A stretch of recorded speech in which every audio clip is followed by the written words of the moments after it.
ఎవరన్నా ఓ 6-7 నెలలు ఎటన్నా బయట దేశం పోయి వస్తే ఇంటోళ్ళంతా చిత్రపోయి చూస్తారు. గింత మారిపోయిర్రా అని పరిశాన్ అవుతారు. ఇంకా కొందరు అయితే దబ్బిన గుర్తు కూడా పట్టారు. అగో అట్లనే 9 నెలలు మొగుల మీద ఉండొచ్చిన సునీత విలియమ్స్ మేడం ఎరికే కదా. అగొగ్గ మేడాన్ని కూడా అలా ఇంటోళ్ళు అట్లనే అనుండొచ్చునేమో గాని వాళ్ళ ఇంట్లో కుక్కలను చూస్తే మేడంకు మాత్రం మస్తు సంబరం అనిపించిందట. మరి ఎందుకో ఏమో మనం కూడా అరుచుకొని వద్దాం పారి.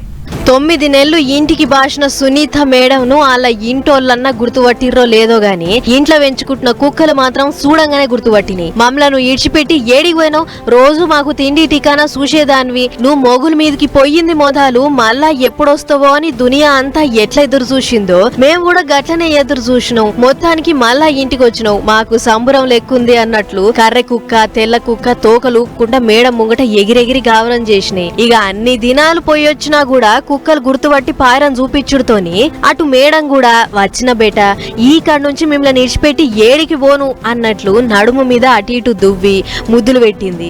కుక్కలు గిట్ల ఎక్కడలేని పాయరం చూపించేటాళ్లకు మురిసి ముప్పందు అయ్యింది. మొగుల మీద చిక్కబడ్డ బాధ నాలో గింత కూడా లేదు. ఏమన్నుంటే గీ సంబరం ముందు అంతా పోయినట్లే అన్నట్లు మాట్లాడుకొచ్చింది. ఇక ఇదిట్లుంటే మొగుల మీదకి పోయి వచ్చినాక నిన్నో మీటింగ్ లో మాట్లాడింది. మొగుల మీదకి పోయేటప్పుడు గుజరాత్ ఇంకా బొంబాయి పట్టణంలో ఉండే మత్స్యకారుల పడవలు మాకు సిగ్నల్ల లెక్కనే పనిచేసినాయి. హిమాలయ కొండలు అద్భుతం. మా నాయన పుట్టిన జాగా అయిన ఇండియా మూలాలు నాలో ఉండు మంచిగా అనిపిస్తుంది.